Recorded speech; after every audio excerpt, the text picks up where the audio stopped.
I'm available 24/7 to help solve issues. Right. Call me 3 a.m. on a Sunday morning, I don't care.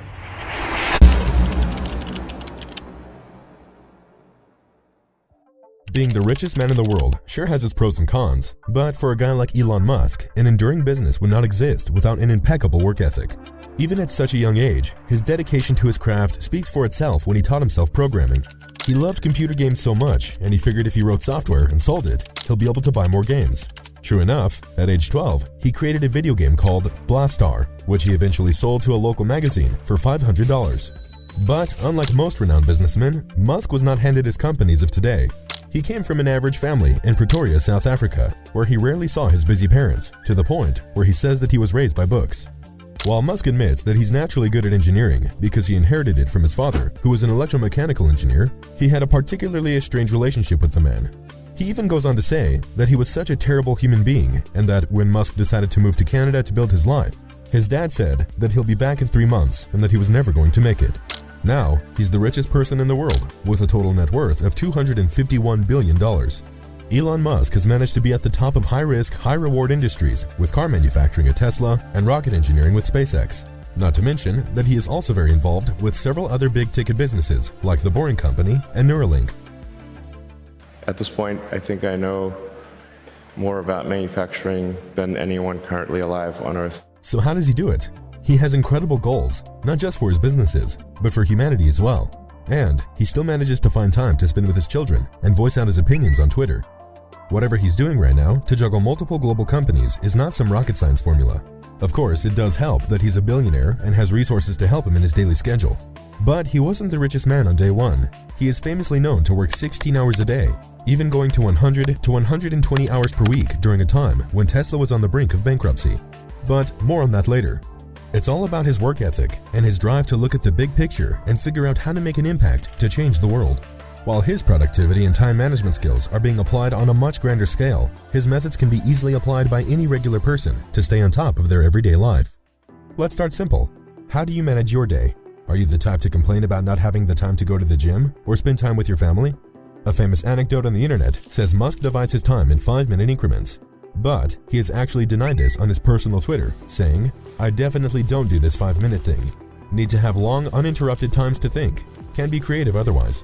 While there isn't any truth to the 5-minute rule, one method that Musk and most billionaires use is the time boxing method. Time boxing is a powerful time management tool that allows you to divide your day into specific slots. It requires a bit of advanced planning and self-reflection on your part, but the results will speak for themselves if you decide to commit to this method. Let's say you have a running to-do list with all of your pending tasks for the month.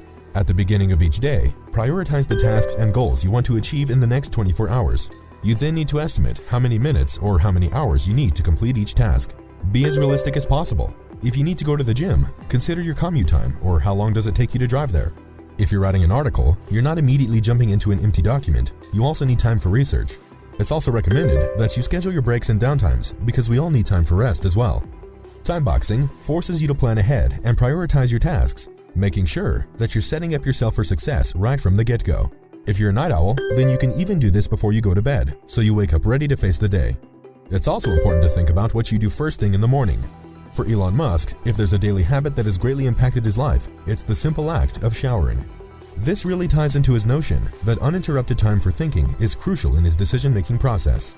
Being the CEO of different companies, Musk is also very particular about how he communicates with the people he works with.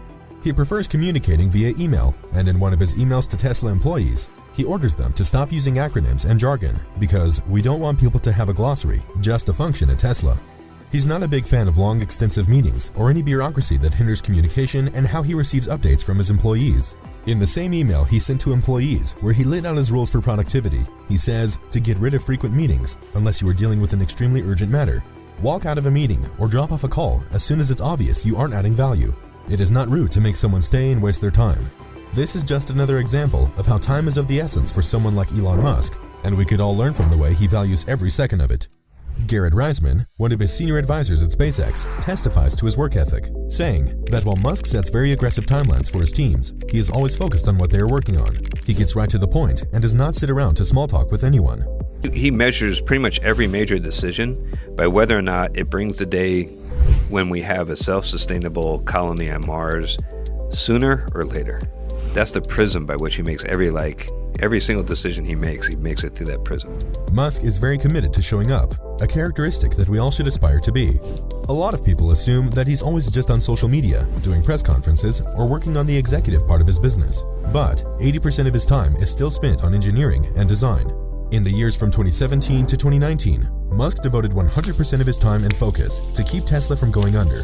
All 7 days of the week, he's sleeping in the factory, working in the paint shop, general assembly, and anywhere else just to save the company. While he was successful in keeping Tesla away from bankruptcy, these 3 years of hard work were some of the most painful years of his life. No one should put this many hours into work. This is not good. People should not work this hard. They should not do this. It's very painful. Painful in what sense? It hurts my brain and my heart. Musk teaches us a lesson, both personal and career-wise.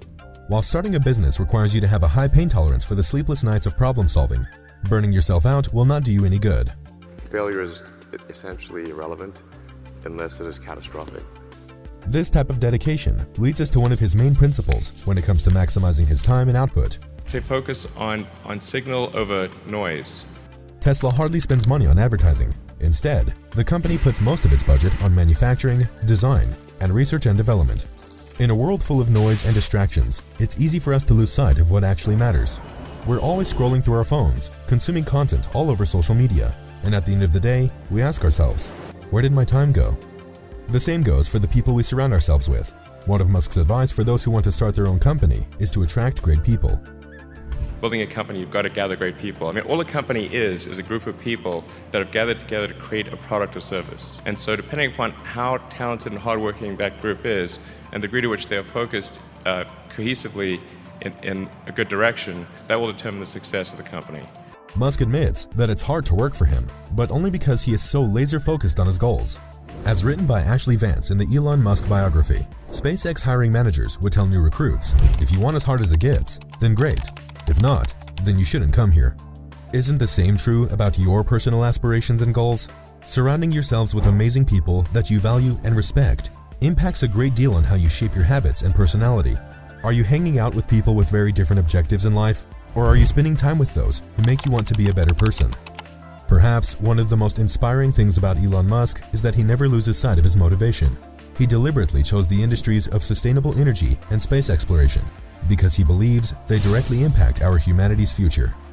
Musk says that he's just trying to make useful things. That's a nice aspiration, and useful means it is of value to the rest of society. I think we should try to make the future better. His ideology is so simple, yet it is the driving force that makes his company successful in achieving their milestones. Yes, it can be overwhelming to work on something that can potentially change the way we live in the next decade. But it is this kind of motivation that pushes his employees to bring out world-class results. On one popular incident, Musk ordered Steve Davis, formerly a SpaceX engineer and now president of the Boring Company, to build a part of the Falcon 1 rocket. Davis estimated that it will cost them $120,000, but Musk insisted that they only spend $5,000, surprising Davis and the whole team. Steve Davis eventually succeeded in making the part for the rocket for only $3,900. Elon Musk believes he never sets impossible goals.